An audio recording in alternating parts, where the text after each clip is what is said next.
Our next speaker I want to introduce is a fine gentleman I've known for several years. Mitch Patel is the founder, president, and CEO of the Vision Hospitality Group. I stay in his hotels an awful lot. It's a growing hotel portfolio, and it's comprised of properties affiliated with premier brands such as Hilton, Marriott, Intercontinental, and Hyatt, and extends from the Chicago metro area to Atlanta and as far west as Houston, Texas. Mitch is active locally as a member of the Board of Trustees at St. Nicholas School and GPS, and serves on the board for Arts Build of Greater Chattanooga, the River City Company, the Chattanooga Area Chamber of Commerce, and Friends of the Festival. And those are his stats. I know Mitch as a friend, as a hard-working entrepreneur. My comments earlier about the folks that have an idea, work hard, and give back to our community, that's Mitch Patel. And I'm so glad and honored to have you here today, Mitch, to share your success story with us. Thank you. Mitch.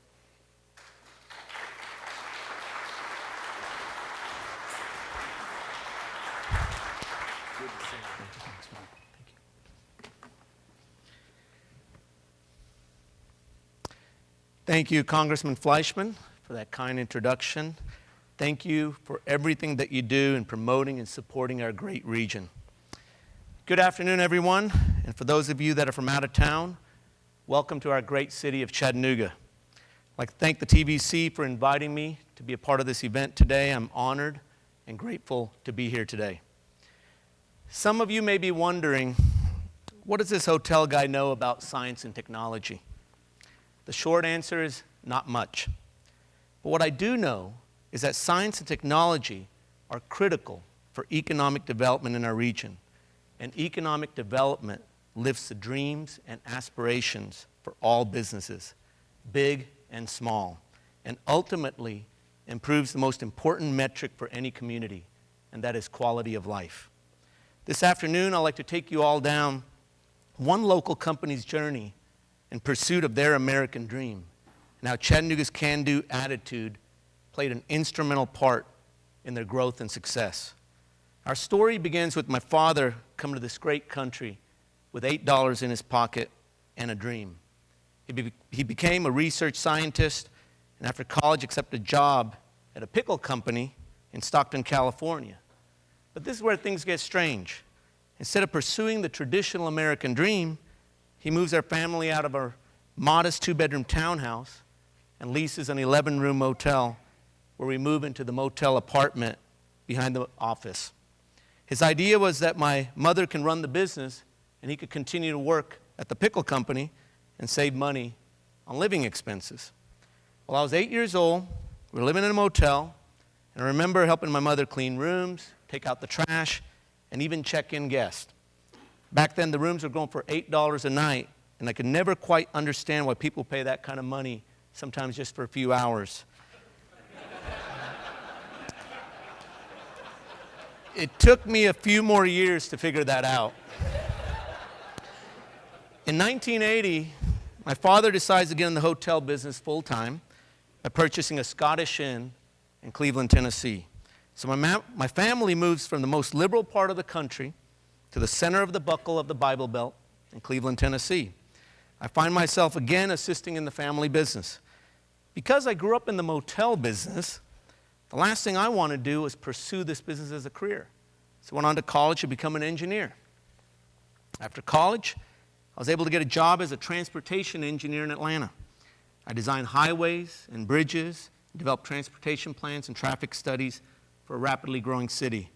Judging by today's traffic in Atlanta, I probably could have done a much better job.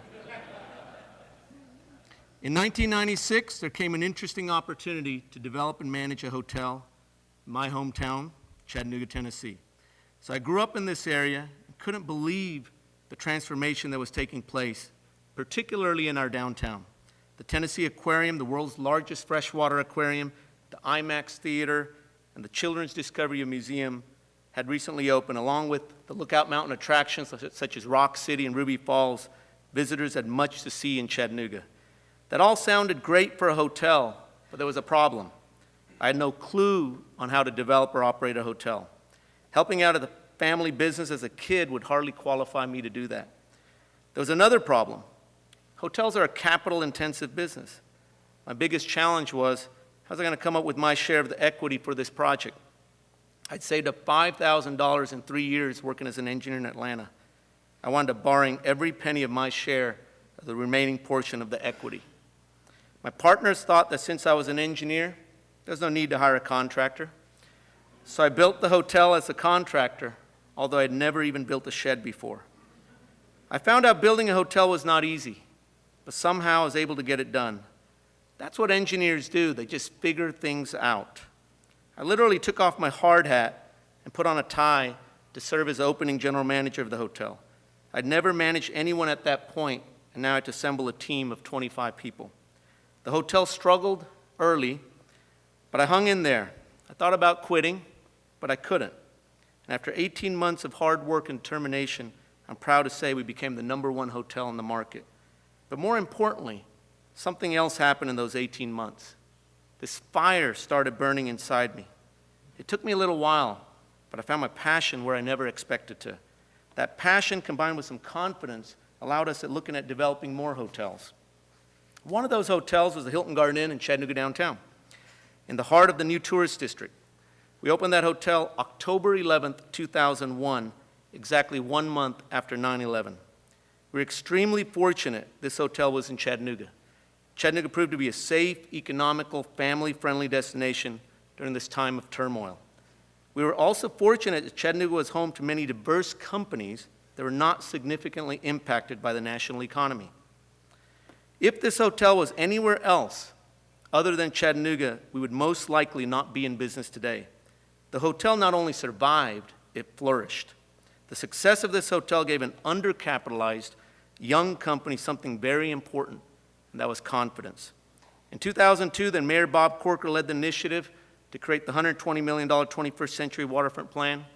This massive effort was completed in 2005 and impacted nearly 130 downtown acres, as well as new green spaces on both sides of the river, a new city pier, boat docking, public art, and pedestrian connections. In 2006, our company's belief in Chattanooga's renaissance gave us confidence to start work on our largest, most ambitious project to date, the purchase and redevelopment of a nearly $30 million full-service hotel in Chattanooga downtown. Again, we could not have opened it at a worse time, 1 month after the Lehman disaster in 2008. We definitely need to work on this timing thing a little better. The national economy, again, was in shambles. 2009 wound up being the worst lodging year since the Great Depression. Our hotels in the Chicago area, Atlanta, and Nashville were down significantly. Everything was tumbling around us, but Chattanooga remained our stable rock. That stability is due to the efforts of our can-do leaders and the Chamber. For that, I'd like to again say thank you. Chattanooga and surrounding region attracted more than $4 billion in investment, including Volkswagen, and created nearly 14,000 new jobs in the area when the nation was losing jobs at a rapidly growing pace. Chattanooga's economy became the envy of the country, particularly in the hospitality industry, being the #1 market in the nation. With this confidence, we continue to source deals and develop new hotels from Chicago to Houston, having full confidence not only in our business model, but optimism that our national economy will come back as it always does. Michelangelo once said, "The greatest danger for most of us is not that our aim is too high and we miss it, but that it's too low and we reach it." We took our company from 1 hotel 17 years ago to 31 hotels today. We added nearly 700 jobs in the last 5 years during one of the worst economic crises our industry and this country have faced. We are currently the fastest growing privately held hotel company in America, with 8 hotel openings last year alone and another 15 hotels in our development pipeline and an investment of nearly $500 million. As I recount our story of the American dream, I can't help to see the parallels of the Chattanooga story and its journey in pursuit of the American dream. Isn't the American dream really just about a better and richer life for everyone, a better quality of life for all?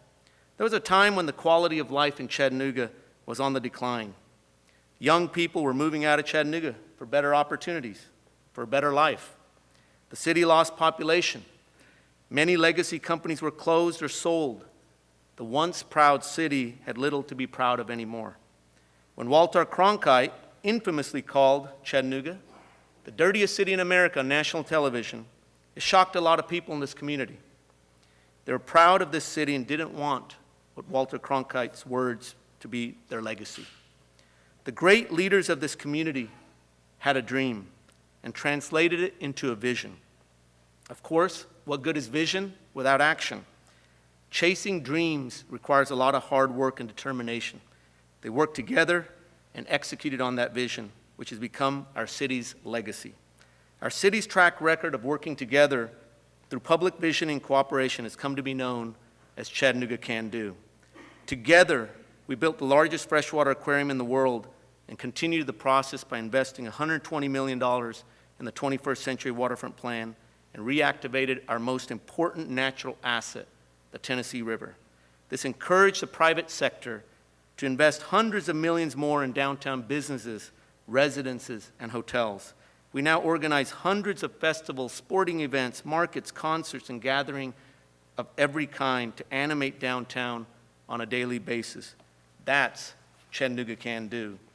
Together, Chattanoogans work with the U.S. Army and the state of Tennessee to remediate and redevelop a brownfield site into one of the nation's premier industrial parks.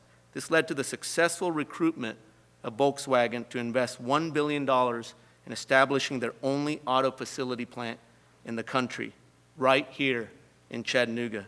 We worked with Volkswagen to transform that former brownfield into the greenest manufacturing operation on the planet, and to transform local workers who had never built a car before into the team that produced the Motor Trend Car of the Year.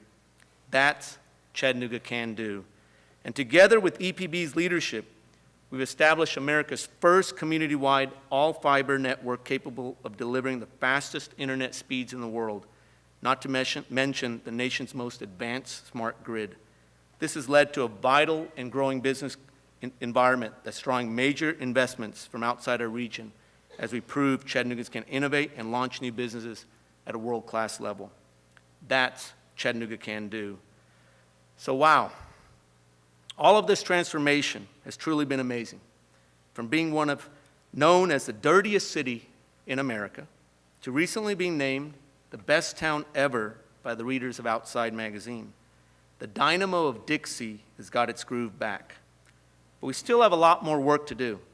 Our aim is still high, Michelangelo. We're continuing to push ourselves towards our ultimate dream of making Chattanooga the best mid-sized city in America. If my father could come to this great country with $8 in his pocket and accomplish what he has done, and Chattanooga can transform itself to become this vibrant, beautiful city that it is today, then I absolutely believe great things are possible by dreaming big and working hard. So ladies and gentlemen, the American dream is in all of us and is very much alive. You have to dream it, mean it, and make it happen. That is Chattanooga Can Do. Thank you.